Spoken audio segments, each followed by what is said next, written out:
Hello, I'm Luke Nella and welcome to Best Replays of the Week. In this episode we have some armoured fist action, an autoloader cutting enemies like wheat, and an unexpected Top Gun. Just so you know, these replays were found on display in the bottom of a locked filing cabinet stuck in a disused lavatory with a sign on the door saying, "Beware of the leopard." So, get up from in front of that bulldozer, come down the pub for some pints, and bring your towel with you.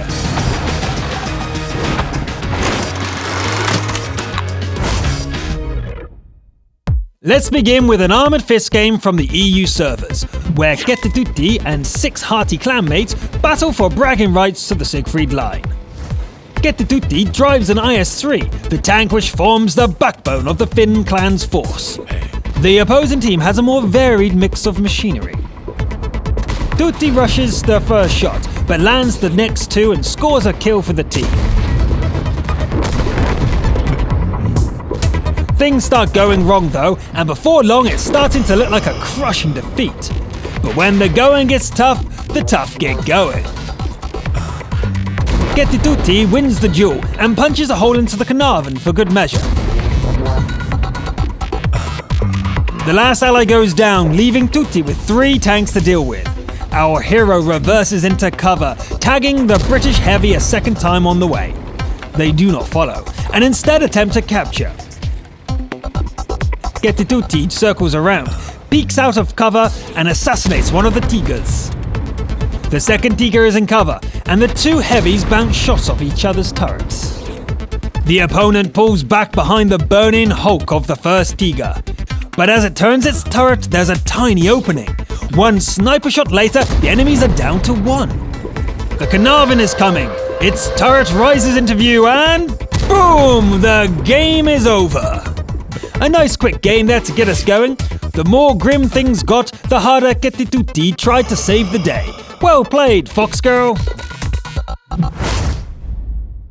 Continuing on the EU servers, we have a Top Gun game, but with a machine I never expected to see on the show. The Churchill gun carrier can be very challenging to play, so maybe that's why Young is making that face. The battle is an encounter on Moravanka, and the gun carrier is in the middle of the pack. Young heads east, entertaining the other players with an anecdote along the way.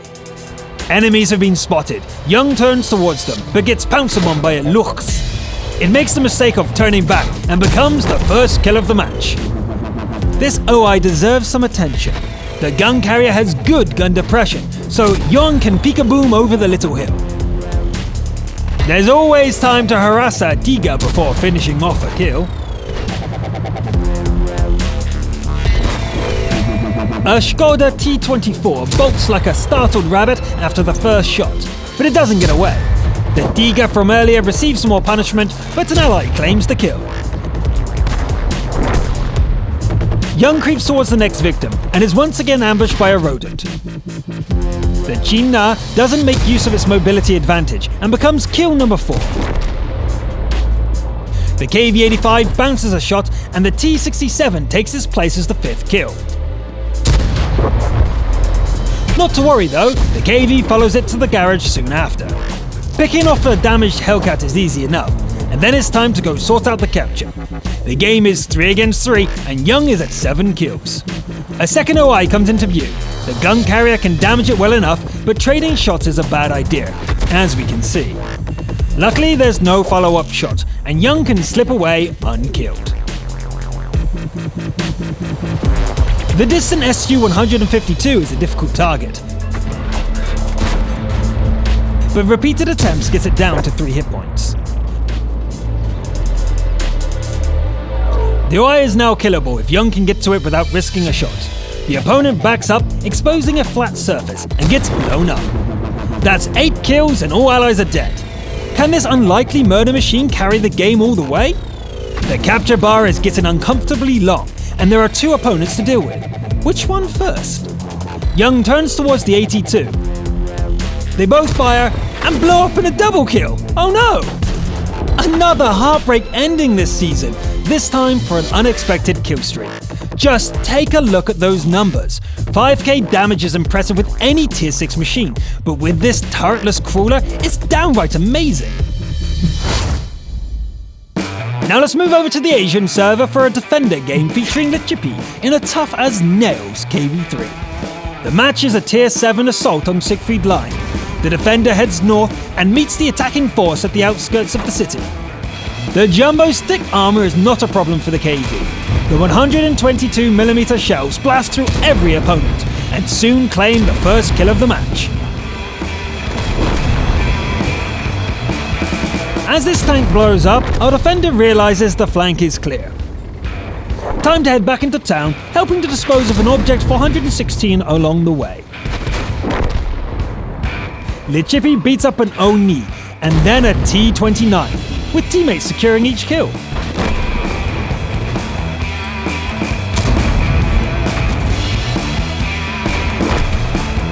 The base is getting captured though, and those allies are starting to run out.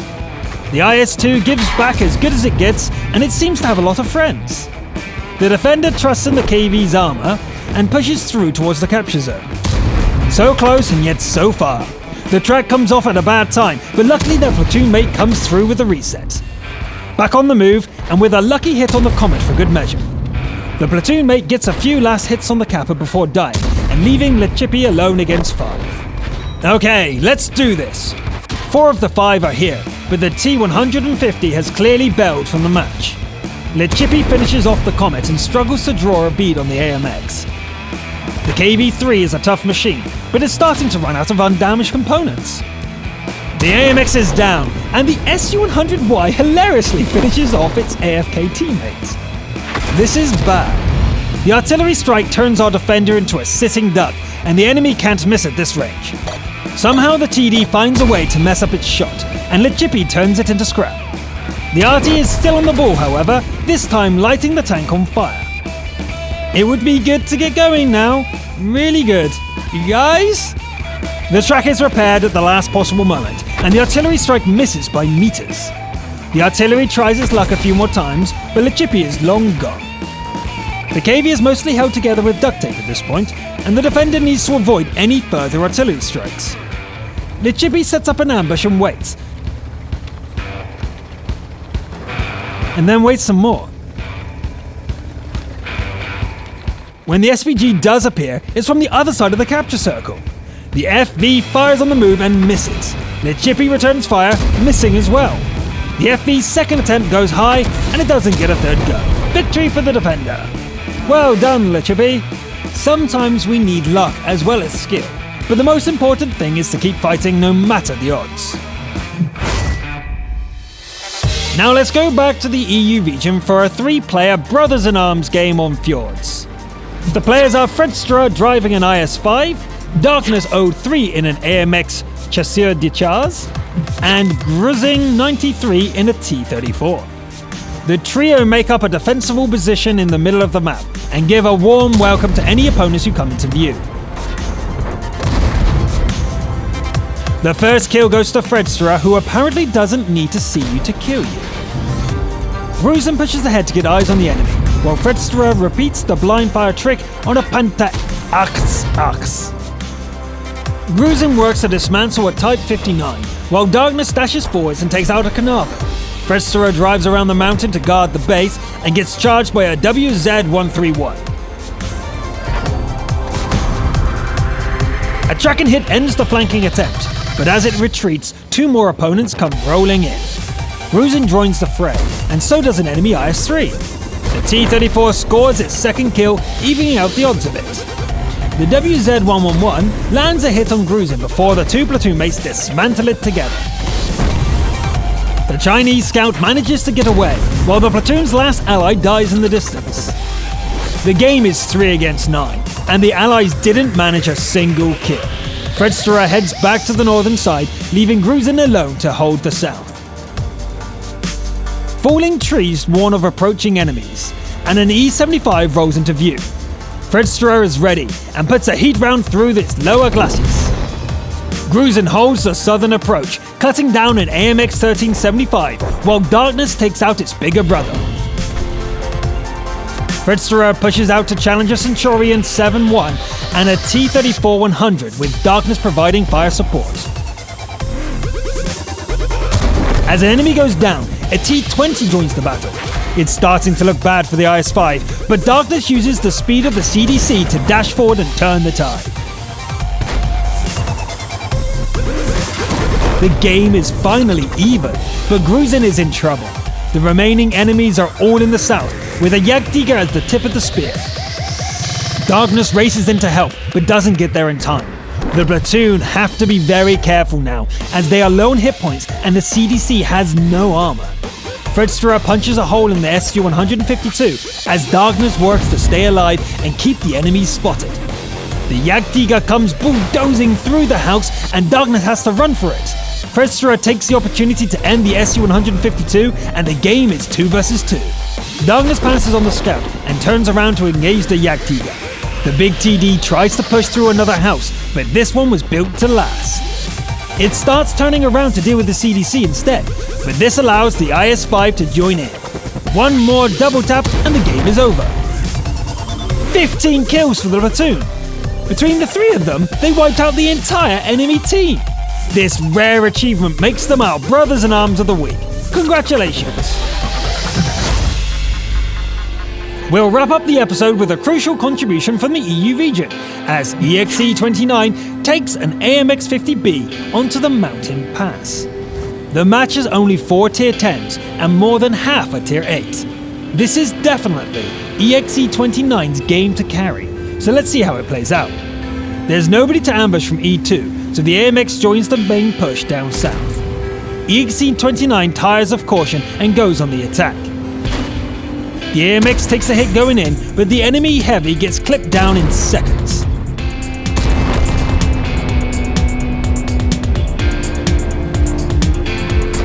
The American rival is crossing the bridge, and EXE29 takes the opportunity to put a few shells into him. Rather than reload, the AMX goes forward and pumps the remaining shells into the convoy.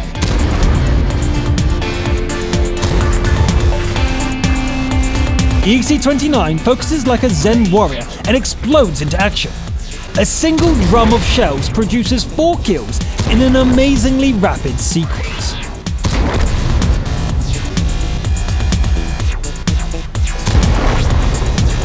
Even with that kill spree, the team is getting more and more behind.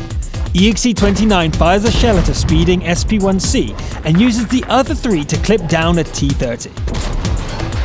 It's 2 against 6 now, and there are enemies in the capture zone. As the AMX races against the capture bar, the last ally dies in a decap attempt. The bar hits 100, but EXE29 blows up a kappa before the exclamation mark appears. The second opponent can just blink in confusion before joining its friend in the scrapyard. Okay, 1 against 4, with 3 of them being artillery. EXE drives back south and makes short work of one of them. The capture alarm goes off again, and it's time to drive back to the base once more. Taking out a T-28 prototype isn't much of a challenge, but the hit point loss will make arty hunting more dangerous. A 2-minute warning goes off. Is there enough left to hunt down the SPGs?